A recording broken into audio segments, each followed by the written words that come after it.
shalom, my friends. Shalom, my enemies, too. This is your old pal, Rabbi Sol Solomon, founder and spiritual leader of Temple Sons of Bitches in Great Neck, New York. And the smiling, happy, half-Jewish person that we have in front of us. His American name is Steve, but to you and me, he's Yehuda Garrin. Now, you don't necessarily know this face or this name, because he mostly has worked behind the scenes. He's an Emmy-winning audio and video producer, also a Grammy-nominated producer, and he has worked with and helped such folks as radio legend Joey Reynolds, who has been on this program, radio super, and TV legend Joe Franklin, who was also on this program, and comedian Pat Cooper, who was also on think of someone who was on this program. He's probably worked with him. Steve Garrin, plus he's worked with people like Carol Channing and little Stevie Van Zandt, and he even had some things to do on the Aristocrats movie about that awful, wonderful joke that was told. So he has stories about everybody, and we're going to hear most of them in this interview with Steve Garrin. Shalom, Steve! Rabbi, thank you for having me on. And you thank Dave also when you see him again. I will. It's so delightful to be in touch with you, because just the folks that you have not only known, but known closely, are people that we wouldn't necessarily think anybody gets close to. I mean, Joe Franklin, there's something mysterious and unknowable about him. Now, folks, if you don't know who Joe Franklin was, Steve, you first want to remind, because people weren't watching 20, 30 years ago. Who was he? Joe Franklin is in the Guinness Book of World Records for the longest continuing talk show host, longest continuous running talk show host. He invented the talk show. Drew Barrymore's aunt, Diana Barrymore, was supposed to have a show on television and start the first talk show, but she got sick and couldn't do it. And Joe Franklin was able to do it, and he started. You can Google and read about that. There was actually a documentary on that, and I think there was an A&E documentary, It's Only Talk, where they credited him with. I did not. I mean, he's credited for the nostalgia boom and almost coining that word, but I did not realize that he, I'm sure there was talk on the radio in the 1930s and 40s, or even before, but this idea of the whole format thing, Television was new. It was just beginning in the 1950s, and that's when Joe went on. And the funny thing is, they said, well, what do you mean you're going to be on TV? What are you going to do? He goes, I'm going to talk. He says, I'm just going to sit there and I'm going to talk. Now, the thing about Joe was he did extensive research. And I know because I used to do a lot of research so he could read everything. And he never went in with notes. He never had a list of questions. He always listened to what the person said and then based his response and his next question on that. And I learned so much about interviewing from him because he was a genius. He was a genius.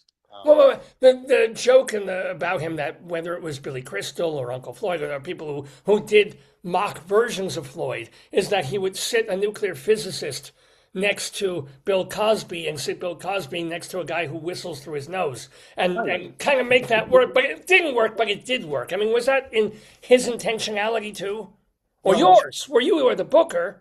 Well, no, I booked his radio show. I didn't book his TV show. I met Joe in 1991. Let me go back a little bit. When you want to get onto the Joe Franklin show, you have to call Joe on the phone. So you call him on the phone. Call me Tuesday at 2:00. I call him a Tuesday at 2:00. Call me Thursday at 3 p.m. Call me Friday at 5. I'm talking about you right now on the other phone. Whether he was or not, it didn't matter. So after about a year of this nonsense, I called it, we got booked on this show. And George Sims came with me. Now, George Sims was a background singer. He's still alive. He lives now in the south of France at a nudist colony. He's retired. He sang David Bowie, Modern Love, he's in all the music videos. Billy Joel, he was a background singer with Billy Joel, with his brother Frank Sims. He was wearing clothes at the time, by the way. And a pit helmet in the Modern Love and the China Girl and things.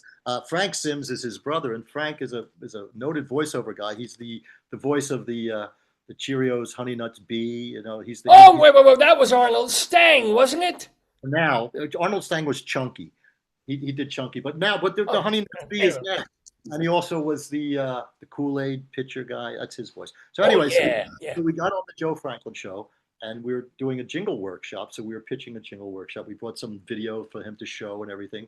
And at the end, and Marvin Kaplan, who was he was a character actor. He was, I think, Benny the Ball and Top Cat, the cartoon. But Arnold Stang and Marvin Kaplan were in the green room. And I'm seeing these two guys. And I have pictures with both of them. And I was like, oh my God, these guys are like, and then I got to be on the show that day because I went out. And then as I left, I handed Joe my business card and I said, anytime you need a studio, day or night, no charge. Well, those two words endeared me to Joe for his entire career and mine. And I was lucky enough that he took me up on that. And I worked with him for over 22 years, producing and booking his radio show. One day we were having lunch at Joe Franklin's restaurant, which I was a partner in with him, with Dennis Reese. And Carol Channing was having lunch with us. And she just had finished her book, Just Lucky, I guess. It was her biography. And she was fighting with Simon and Schuster. And she had a big argument with them because they wanted to abridge the audiobook and she wanted to do the whole thing. So we're in the studio record. So she says, I got to find somebody to hire to do my audiobook. And Joe says, why don't you hire Steve? So she said, okay, we talked. She hired me. The first day we go in, she's sitting in the booth because she wasn't happy about this, putting on her makeup, lipstick and everything, which, you don't need for her. It's a voiceover. Yeah. So I said to her manager, I said, Roger, I said, I only have her for 6 days. We got to do this whole book. I said, bring her in an hour early tomorrow. So the next day she comes in, all her makeup is on, she's ready to go. Do it. Like she sits down and I said, are we waiting for whatever the woman's name that was directing you? She said, no, I fired her last night. I said, oh no. She goes, I'm hiring you to direct me. I said, well, you see this part of your finger? I said, that's how much knowledge I have in my whole body.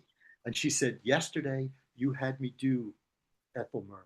You had me do George Burns. They were having me read the book. You were making me bring it to life, and I want to do it. And then she made an offer and gave me a certain amount of money to direct on top of recording and editing, which I immediately, even if it was $1, I would have said yes. But it was a respectable amount, and of course I did it.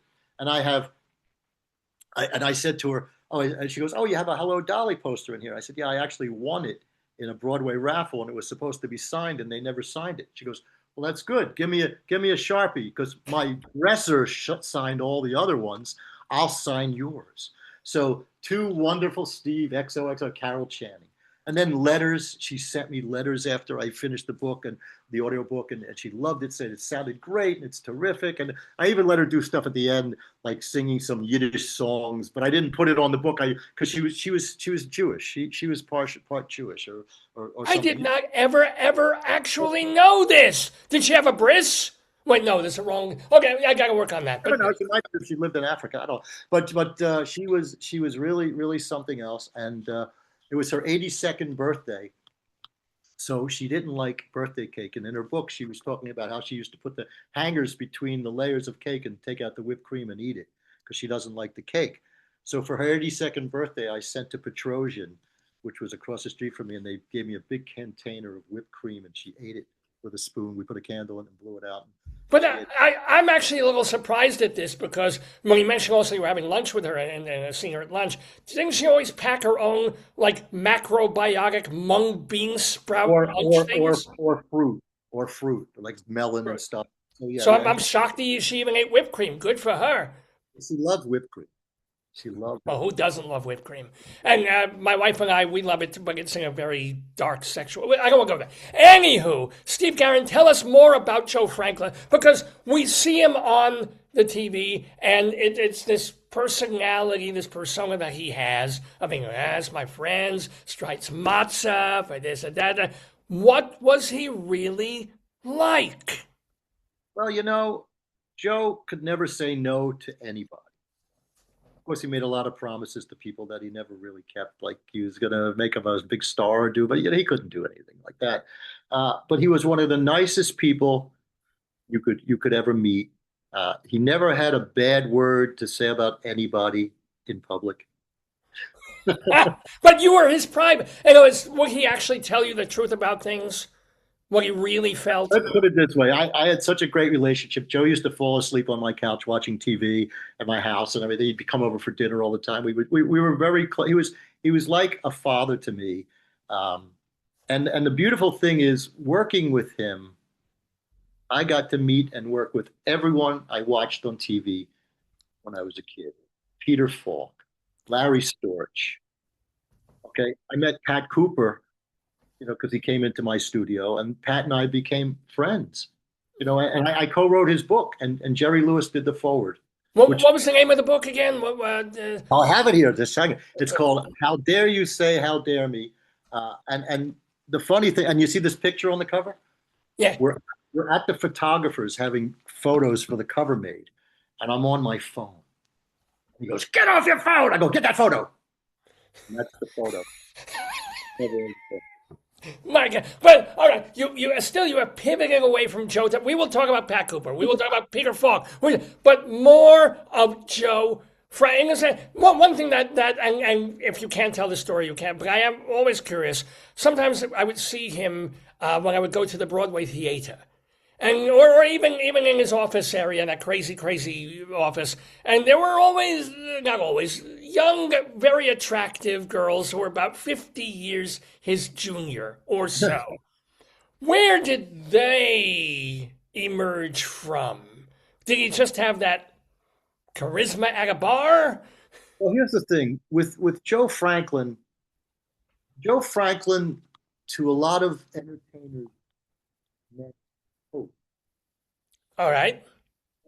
Everyone said if you could get on the Joe Franklin show, you have it made. It's a doorway to success and to show business because everyone watched the Joe Franklin show. Frank Sinatra watched it. Everyone. Bill Cosby, when he came into my studio, he said, when he was being interviewed, he said, "My people said, why do you want to do the Joe Franklin show?"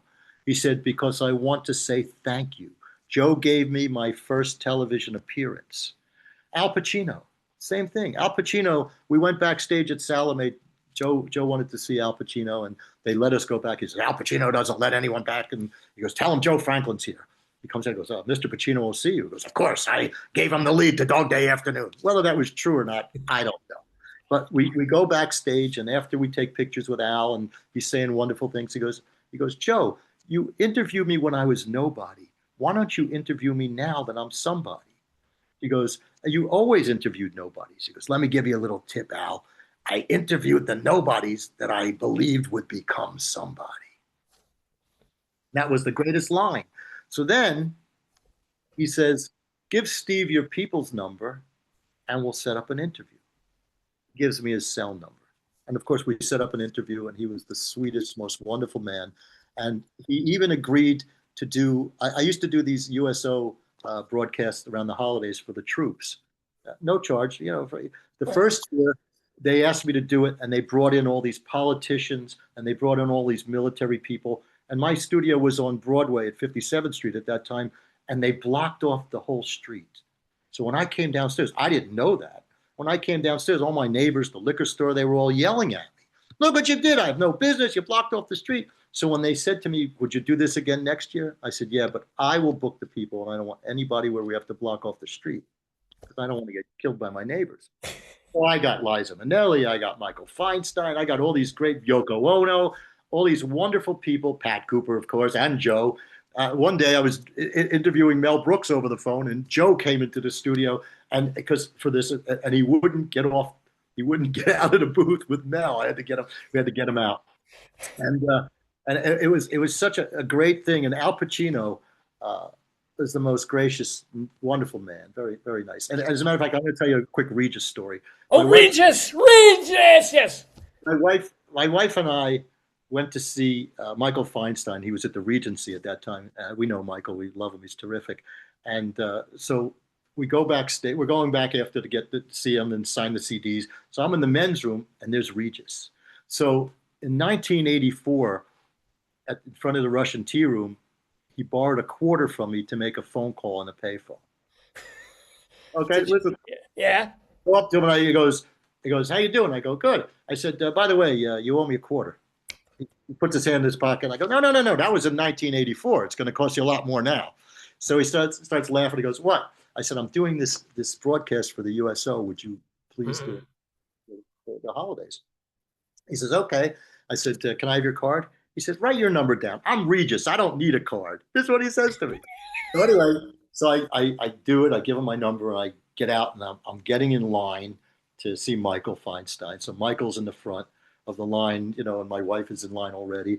And here from the back of the room, Garrin, Steve Garrin. I go, oh no, my wife, what did you do? That was Regis yelling my name. It was Regis.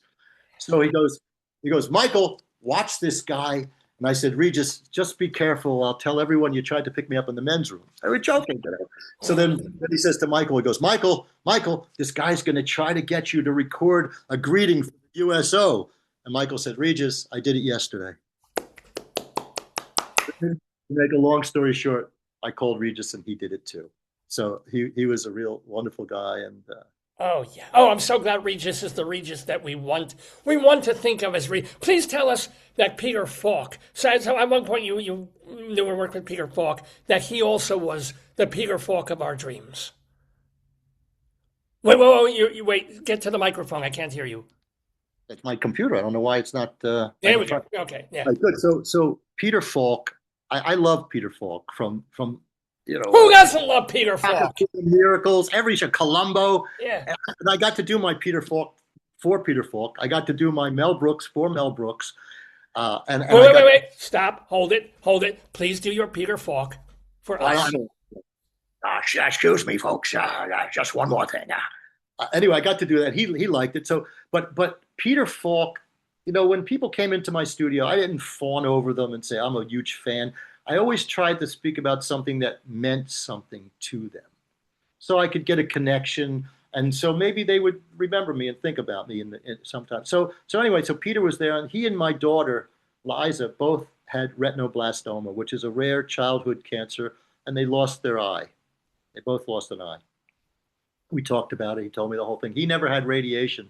My daughter did, which unfortunate. But anyway, so we talked about that. We talked about Bob Dishy, because that was a good friend of his, Bob Dishy. He loved Bob Dishy. As a matter of fact, I said, what are you going to do after this? Oh, I'm going to go visit my friend Bob Dishy. So, it was like, so that was that. And he was a wonderful guy. We took a picture. He didn't have his hair on, so he put a hat on. He wore a hat. Oh, I didn't. Yeah, okay. Well, let me ask you a question. You have all these pictures and all these things and autographs you're talking about. I imagine that you, where you're living on 57th Street or something, have everything, or maybe you have an extra storage facility. Is that true? You have it all organized? Because you must have a lot of stuff. Well, I have a 2-bedroom apartment, and one of the bedrooms is kind of my own little studio. So it's like a wall of fame. When people used to go into my real studio, there were pictures of me with everybody from Jake LaMotta to James Gandolfini to Carol Channing and anybody you could, and a lot of these people became my friends, which I felt very fortunate. I forget who it was. It was a popular singer who was recording a voiceover in my studio, and she spilled something, and I started cleaning it up and everything. And then when she found out that I owned the place, she couldn't believe it, because she just thought, Dr. Ruth, she was doing voiceovers for a commercial for a product that she was endorsing called the Aerosolator, which is like an electric toothbrush for down there. Yeah. So she comes in, and it was a hot summer day, and of course my place is freezing. I kept it freezing. And she walks in and she goes, I'm so hot. I said, you're hot from all that sex. She goes, I don't do it. I just talk about it. So that was Dr. Ruth. She was a real sweetheart. And but also I asked about your stuff because I have a question that's probably going to be heartbreaking here. Of behind me, what people are seeing is an almost tidied version of what was Joe Franklin's crazy office in 40 seconds. You know something? Look up at the top, because there's the poster of the Joe Franklinstein that I mentioned to you. You see that with your pointing? Yeah, they made him up as Frankenstein, and then made a poster Joe Franklinstein. That But that's what Joe Franklin died about a decade ago, right? He 2015. He just would have turned 100. He was 89 when he passed away. he has a son, Bradley.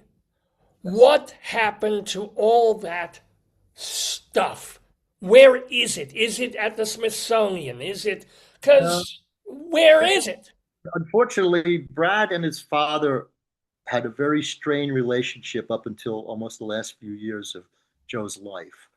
Um, Brad wasn't really a fan of Joe Franklin, obviously because he was his father and he was busy. He wasn't a father.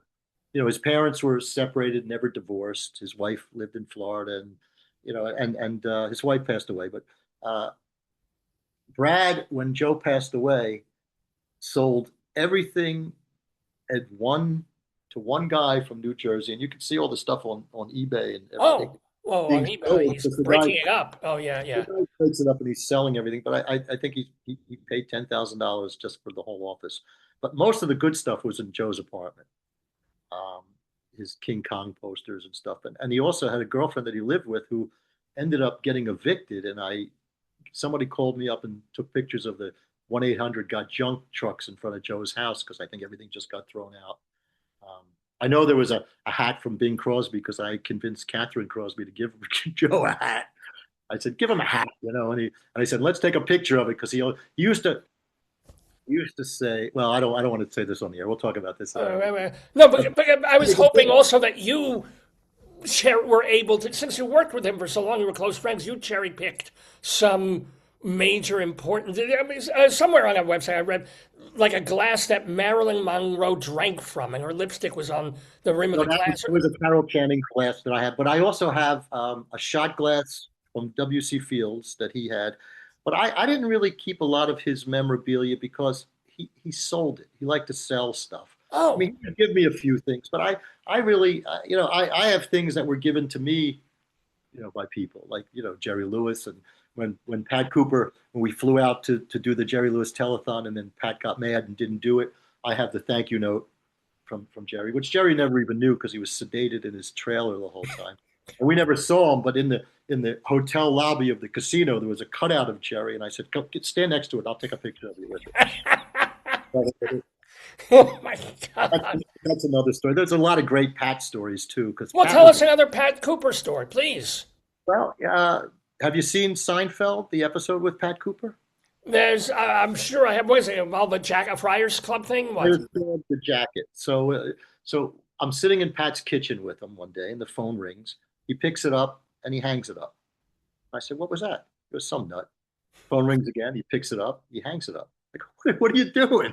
He goes, "Some guy says he's Larry David." I said, "Oh, well, if he calls back, don't hang up." So he picks up the phone and screaming from the phone, "Don't hang up. It's really Larry David." He goes, "What do you want?" He talks to me, hangs up. He goes, "All right, send everything to Steve." So anyway, he hangs up the phone and he says, "You want to go to California?" I said, "Will you stay over?" He says, "No, I come back the same day." I said, "No." Can you explain that? Can you explain that Pat Cooper had a He didn't like thing? to stay in hotel rooms. For some reason, he didn't like to stay in hotel rooms. After a while, I convinced him, and he get his own room, I get my own. So we're not like we share a room, but he just didn't. He likes to sleep in his own.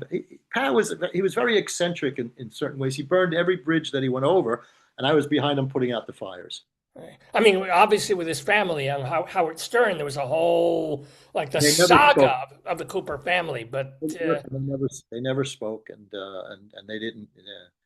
It wasn't good at the end for them. They just never. And he took very good care of them. He gave them a lot of money. oh, Paid for both his granddaughters' colleges. Gave them each $500,000. And all he's right, a so very generous, wonderful man. I mean, when I closed my studios, he said, "What are you going to do?" I said, "Well, I'll go manage a restaurant." I have to. He goes, "No, you're going to work for me." He hired me, gave me a decent salary. I got a check every month from his accountant, and he gave me a percentage of what he made, and I would go with him all over. And he was unbelievable. I do have to say, one of the best friends that I ever had. I never asked him for money, and never would would ask anyone. I never borrowed. You want to borrow money? No, I don't borrow money from my friends because It's a I can't bad. pay it back. I lose the friend. I'd rather be, hard up on the money. So But speaking of money, what not convinced you or possessed you to open or co-open a restaurant with Joe Franklin, the Joe Franklin restaurant? You had the Reese guy from all those chains of things, but weren't you like a restaurant in New York? That's such an iffy proposition. well, here's the funny thing. When I first came to New York, my job before I got into this business, I was the rep, the New York rep for a company that was in Indiana that sold the most expensive pots and pans wherever. They were very, very expensive. And as a matter of fact, one day they called me up and they go, your smallware sales are down. Well, my pot would cost $20 and the competitors would cost $3. So one day I was going to do a sales meeting and I'm throwing stuff in the trunk of the car because they gave me a car. And I throw the competitor's pot in and then I threw my pot in and it dented the competitor's pot. And I looked at it and I went, Yiddish cup. So I take the competitors and I take my pot and I bang it together, open end to open end, and it banged the hell out of that and nothing happened to this. There was my presentation. I got up there. I said, this is a Duraware pot. It costs blah, blah, blah, blah, blah, blah, blah. This is a wherever pot. It costs blah, blah, blah, blah, blah. And I went, but this will last you 10 times longer. Well, everyone went nuts. They were applauding and everything, and they all were using it. I get called into a sales meeting in Florida by the president of the company, and the company was just bought by William E. Simon, who was the former Secretary of the Treasury. So he's in there, and the president of the company's in there, and my immediate boss is in there. And I get called in, and I think I'm going to get fired. All right? I think I'm going to get fired. My boss, the president takes out this letter from the competitor from this other smallwares company, and he reads it. He goes, your sales rep, and he mentions my name, has the audacity to bang one of your pots on my pot. So after I was done, because my sales went back up after that, because it really was a great presentation. So I said, you told me my sales were down. I had to think of something to do. I said, I apologize. Don't apologize. I want you to teach that to the entire sales force. I did it. So then they came up with this thing. Now, New York is a pizza town, but pizza ovens in New York were $4,000 each. Lincoln Manufacturing, who I worked for, which was wherever, came up with this conveyorized oven that was $15,000. So how do you go do it? So I met Rosalino Mangano, who was the owner of famous Original Ray's, and I flew him to Indiana to the test kitchen. He thought I was flying to India because he sees cows. He goes, "Oh, we're going to India." Yeah, no, it was Indiana. So I flew him there. We tested, but couldn't make the pizza the way he liked it. So then I found out Dennis Reese of the Reese organization was opening Godfather's Pizza, and they used Middleby Marshall ovens, which was a competitor. And I said, oh, well, he's the only guy who can do this. And my boss calls me and goes, listen, if you don't sell any of these ovens, they're going to fire you. I was like, oh. And that's why the guy who had the territory before me quit, because he couldn't sell one of those ovens in New York because they were 5 times the price of the cost of a regular pizza oven. Yeah, $30,000. He couldn't. So anyway, it was 6 times the cost of the ovens they used in Auschwitz, and you didn't even know that. Yeah. Anyway. Jokes. Rabbis can make those jokes. I can make those jokes, yes. So I tried getting in touch with Dennis Reese, and I couldn't get in touch with him or even get a call into him. So I decided I'm going to do something crazy. I took a different piece of literature and stapled my business card to it and mailed it to him every other day, 5 days. And the reason why it was 45 days, because after 45 days, my phone rang. I pick it up. I go, I'd like to speak to Steve Garrin. I said, who's this? This is Dennis Reese. I have more of your fucking business cards than you do. I said, no, you don't. I print them by the thousands.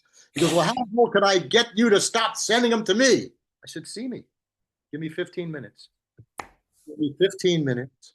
I brought a dietitian in from Indiana. We brought 2 ovens in, and we stood there baking pizzas in a burned out bagel store that he had on 34th and 7th, that to get into the formulation, the trash cans were filled with pizzas. The homeless people were coming, taking all the pizzas out. I did that for 2 weeks. I sold him $1.5 million worth of pizza ovens. We became friends.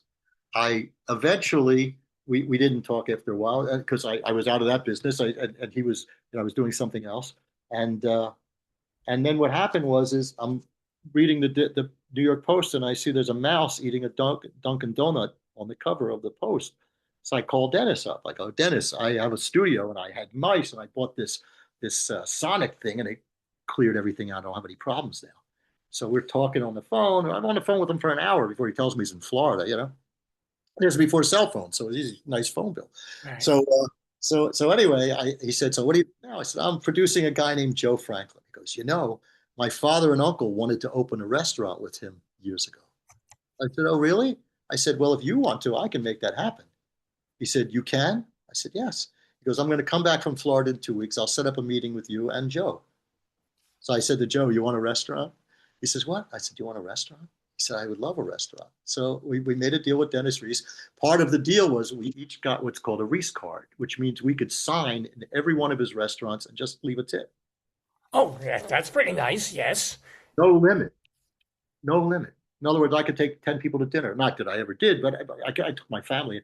And I did. And I had a Reese card for, I'd say, almost 20 years. And then Dennis. Wait, we lost your audio. Uh-oh. Steve, hold it. Tap on something. Squeeze your nipples. Wait, hello, say something. I just pushed the mic button, but I don't know why it didn't get shut off, so that's weird. Okay, you're back. We're good. So. Internet thing. I don't know. It looks like it's on. Anyway. Yeah, you're right. You're okay. You're good.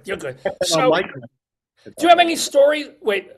Do you have any stories of running the restaurant for and with? I mean, Joe was probably just a personage. I didn't run the restaurant. We were just the operating partners. What we did is we did radio broadcasts from there, so I was instrumental in those, booking the shows. You sound like you're underwater. What the hell's going on with you? You're a voice man. You're a sound engineer. Why can't you have a fucking working microphone? God damn it! Oh, it's the mic and the computer, so I don't know why. There we go. Now, okay, stay right there. Don't move. Don't move. Just talk. Like I'm davening. Just move your lips like this, back and forth, back and forth. All right. So moving away from, tell us more stories of. You have a Gilbert Gottfried story. I love Gilbert. He was on this program years ago when he was alive, obviously. So what's your Gilbert story? Gilbert was wonderful. He was a good friend and one of the funniest people you could ever see. We went to see him a couple times live, and he would seat us in the first row because I would make the reservation through his wife Dara. And but he doesn't. In comedy clubs, you don't want to sit in the first row, but with him, it didn't matter because he does a whole thing and he does nothing to talk to you. He doesn't talk to you. He goes into a trance and he does this thing. So before I tell you the Gilbert and Don Rickles story, I'm going to tell you at Pat Cooper's Friars Roast, Gilbert got up on the dais and he just told jokes. And he didn't say one thing about Pat.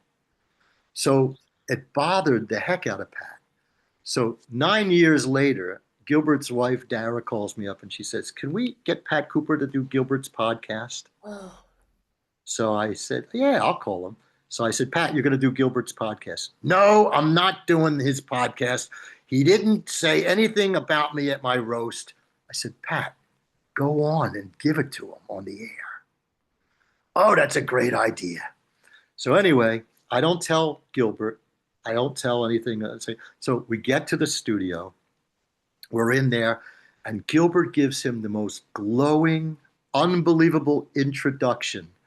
So at the end, Pat goes, and go. It's Gilbert, the Gilbert's amazing podcast. Colossal, right? Yeah. Number 96. If you want to listen to it, at least at the beginning. Pat goes, why the fuck didn't you do that at my roast? And Gilbert goes, that was 10 years ago. He looks at me, I go, it's been in his craw for all these years, So then he goes into it and he tells the whole thing, but he was telling it, but that was great. So then Gilbert and I were at the Don Rickles tribute or roast, which was terrific.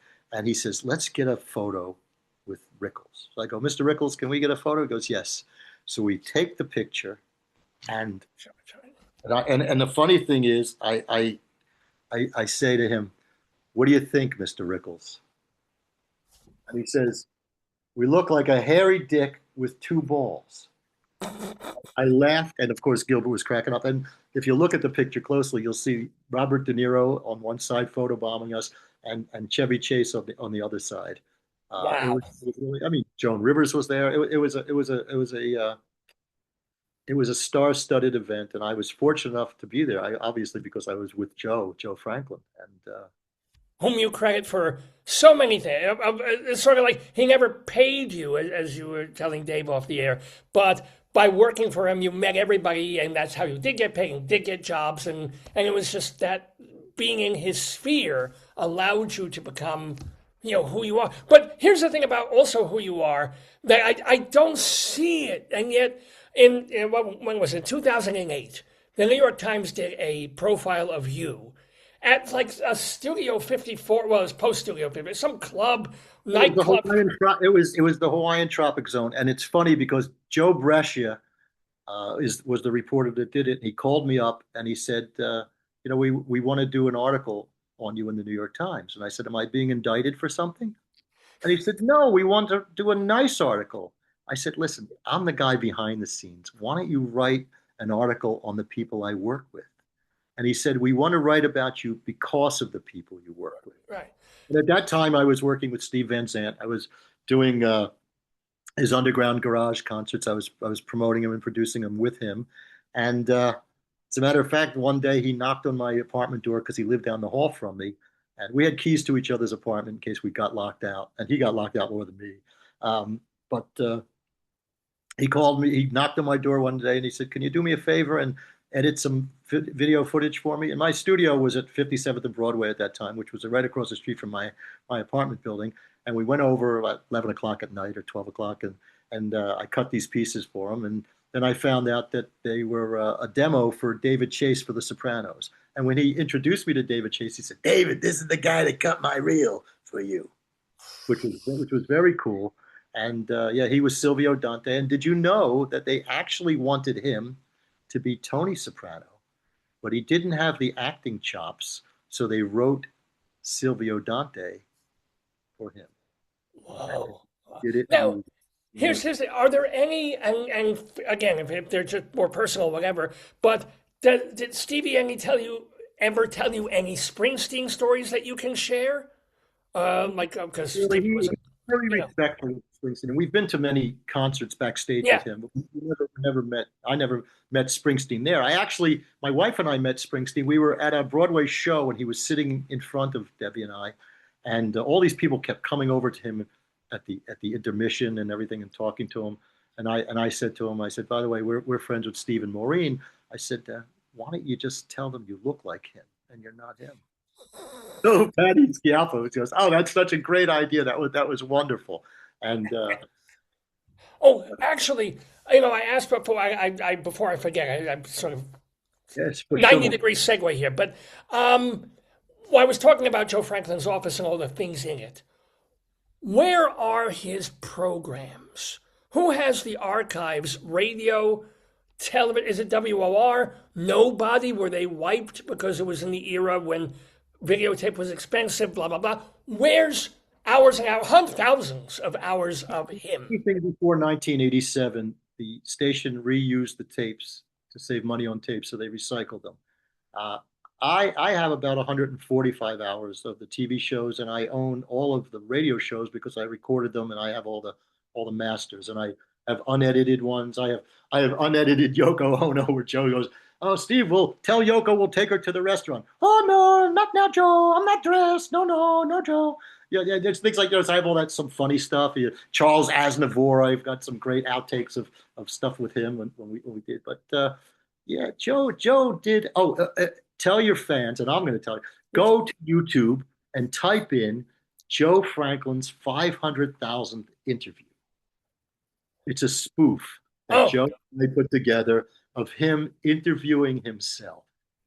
I had no idea. Yes. Now, people, I know you're watching this interview now. Don't click off to go watch it. Wait till we're done with Steve Garrin. Wait till the Dave's Gone By program is over there. And then go get this 500,000th interview spoof thing on YouTube. Guys, but now is my question to you. You have all these... But he wouldn't change the tie. So he's had the same necktie. But let me ask you, you have as your personal property all these hours and hours of radio and of 145 videotapes. Are you going to preserve them? Are you going to share them? Well, Okay. I tried sharing them. I actually offered Manhattan Neighborhood Network all the shows for free, and they said no, they weren't interested. And nobody's interested in the radio shows. And I mean, there's unbelievable interviews of people. I mean, Frank Gorshin, an incredible interview with him. Oh, he And made a good impression. Can't get this little joke there. yes, I Yeah. know that. And one day we were doing Pete Seeger. So Joe always used to say on the phone. So Joe always used to say to me, "Don't ask him to sing. Don't ask him to do." So we're sitting there, and I'm getting everything set up, doing the levels, and I'm going, "Pete, so where are you?" "Oh, I'm sitting in my cabin. It's snowing outside. There's a fireplace here, and leaning right up against my rocking chair is my banjo." I said, "Wow, that would be so wonderful if you picked that up and started strumming on it."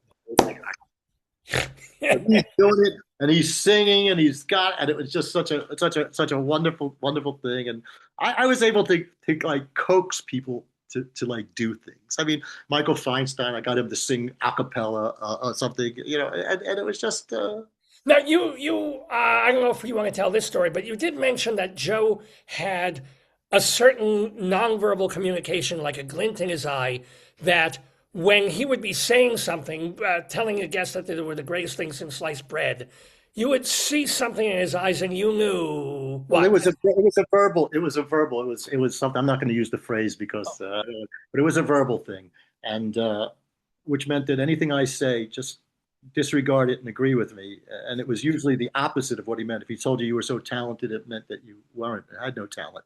I want to tell a story. Mickey Rooney. Oh, yes.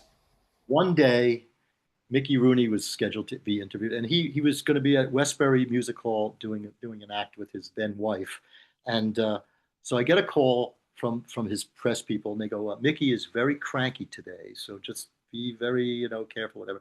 So I said, "Okay." So I called Joe and I go, "Mickey is very cranky, so please be on time."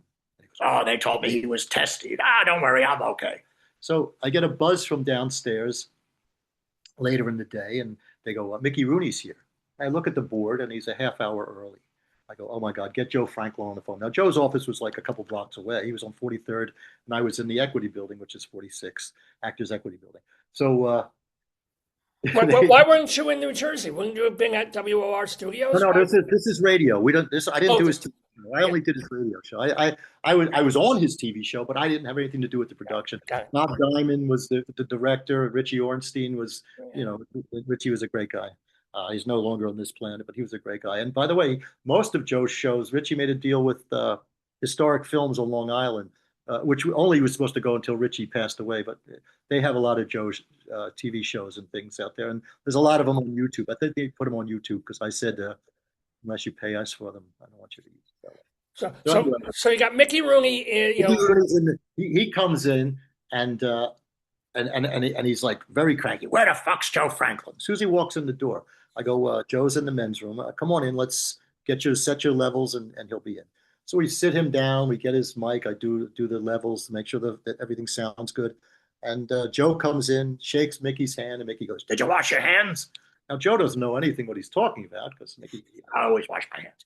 So he sits down. Joe's mic already had his level set. He introduces Mickey, tells him his bio, a quick little bio and everything. And they get into the interview, and Mickey says, "Can I tell you about how I met the Queen at the White House?" And Joe goes, "Oh, that would be a wonderful story. Go right ahead, tell it." Mickey's going in, and he's calming down, and he's being really nice. And he's like, he's not angry anymore. Telling this story. So now I see Joe has this glint in his eye. I'm thinking, oh, he's going to do something. Because I've worked with Joe. I know. I could just tell. And he's done things before like this. So anyway, so he stops him in the middle, and he goes, "Mickey, is it true you've been married so many times that your wedding license is made out to whom it may concern?" Well, Mickey starts flying with the F word, and he's yelling, "Joe Franklin, I'm telling this story near and dear to my heart, and you're fucking doing that." So Joe looks at me, and I'm like, back to the Queen, just in Joe's headphones. And he goes, so Mickey, what else did the Queen say?" And without missing a beat, Mickey got right back into the Queen, and then after the interview, Joe comes over and goes, "You'll cut that out, right?" Why so he was mischievous, Joe Franklin. There was no reason to do that except because he just wanted Knew that to. Mickey was crying, and then after we finished, I made Mickey sign my guest book, and we took pictures with him, and then I took him down in the elevator to put him in a cab with his then wife, and because it was the Actors Equity Building, all of these actors get in. Dickie Moore, the guy Frank from Kojak. He was the captain. I forget. I can't think of his name right now. He got in the elevator, and they all recognize Mickey, and they start saying things to him. They all want to take pictures with him outside with the cab and everything. So he softened up after that. We got him this, but it was hilarious. In booking for the Joe Franklin radio show and all the stuff, were there any real jerks or assholes that you wish you'd never met or never had to deal with? I have to. Oh, go figure. Go figure. Your voice cut out. Hit that microphone thing there. I can't. Oh, there we go. You're back. You're back. Why would that do that? I don't know. I don't know. It never happens because I've done these before. So I don't know what it is. Maybe just a bad connection. It's God. He streams through. He puts so much energy into me that sometimes it shorts your microphone. You should have that looked at, as well as your prostate. But tell me, who's an asshole? Super beta prostate, advanced. No, I don't think I ever worked with anybody that was an asshole. I've been very fortunate in that respect that I didn't ever work with anybody. No, I can't. All right. I could tell. Well, no, I don't want to tell you that story. That was a Pat Cooper, Nipsey Russell story, but I'll save that for off the air. How can you save a Nipsey Russell story? No, you're telling the Nipsey Russell story right now. God damn it! So there was a guy named Clem Caserta, and he was in a lot of De Niro movies, and he was Jimmy Whispers in A Bronx Tale, and he was doing a reading in my studio. So we had all these actors come in to do the reading. Pat Cooper was one of them. Paul Sorvino's daughter, not Mira, but the other one, Amanda, was another one, and Nipsey Russell. So Pat comes in, and there's Nipsey Russell sitting across the room on one side, and Pat walks over to this other black man on the other side, and he yells real loud, "Hey, Nipsey, how are you?" To Nipsey's balls. I said, "Pat, Nipsey's over there." He goes, "Yeah, that's okay. I know where he's over. I know he's over there." But then later I said, "Why did you do that?" He said, "I'm going to tell you why." He goes, "I break his balls all the time." And Nipsey used to live across the street from me in the Hudson Hotel. He lived there it was like a resident hotel. He lived there. So I knew Nipsey. So anyway, Pat says, "Yeah, we were doing the Tonight Show, and we're both flying on the same airplane. And we get off, and there's the limo, and Nipsey gets in, and he closes the door, and they leave me at the curb with my suitcase." Oh. I said, "Oh." He says, "I get to the Tonight Show. I go to Nipsey. What the fuck did you do that for?" He goes, "My contract says I get a limo by myself." So, things stick in his craw, Pat. So but Pat holds a grudge. I think we know this about Pat Cooper, that he kind of does tend to. So I want to spin that old question right back on you one more time, though.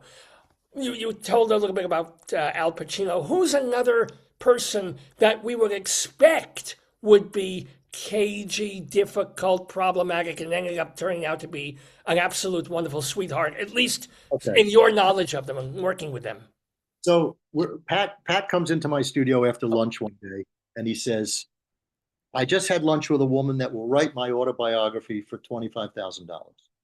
I said, "I'll tell you what, I'll co-write it with you if you make me a partner in the book, and you don't have to pay me anything." And he said, "Oh, that's a good idea."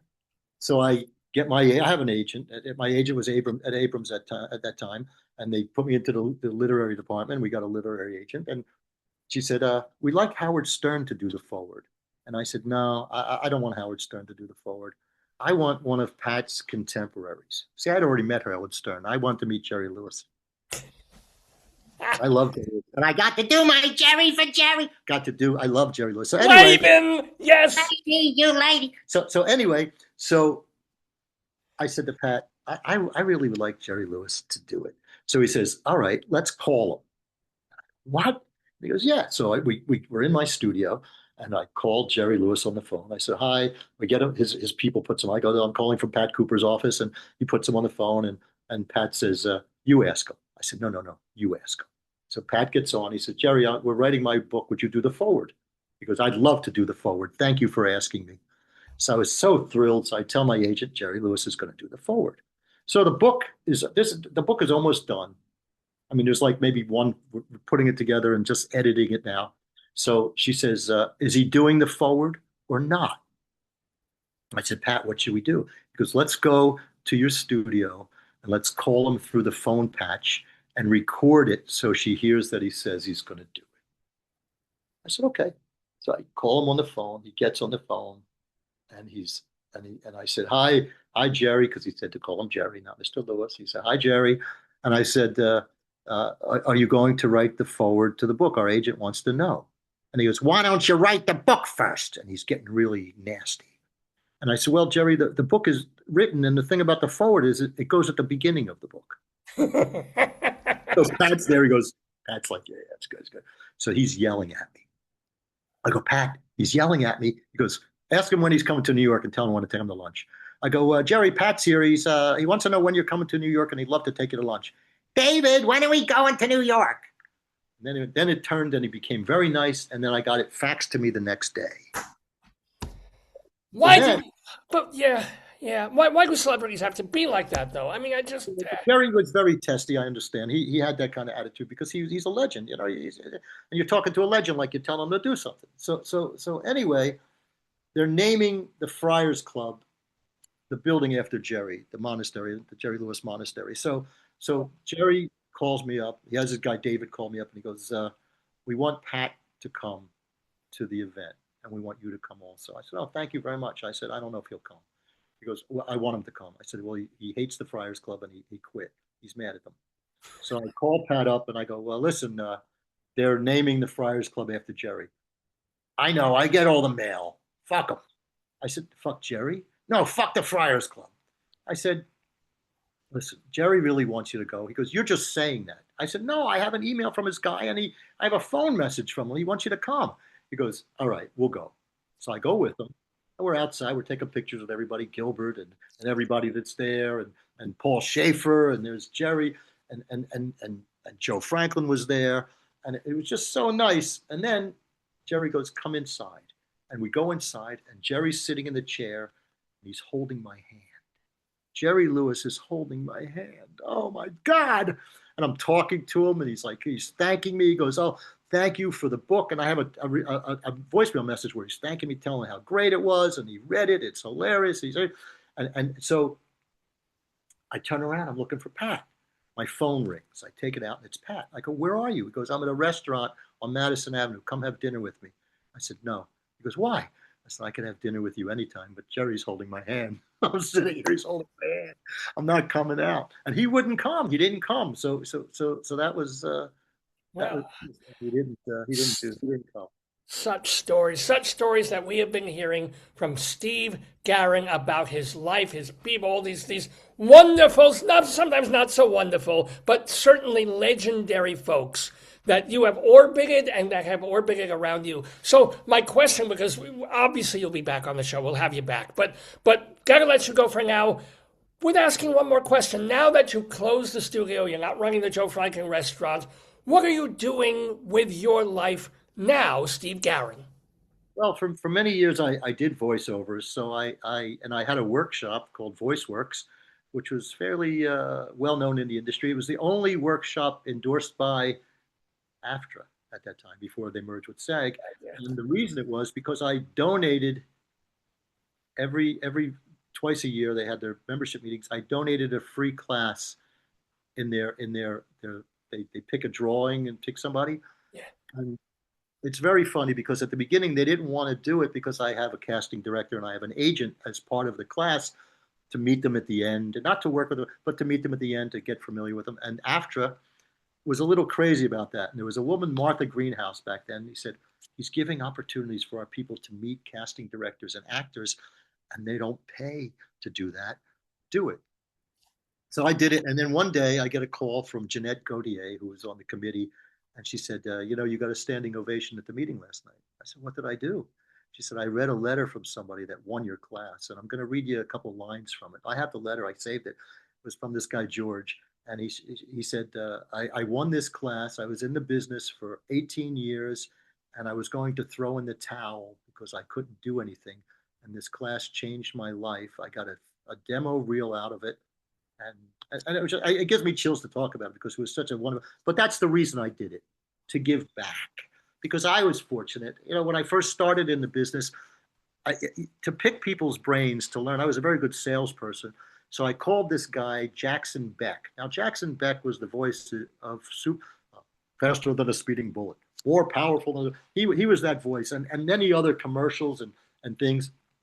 He was listed in the phone book. So I called him up and I said, my name is Steve Garrin. I'm in AFTRA.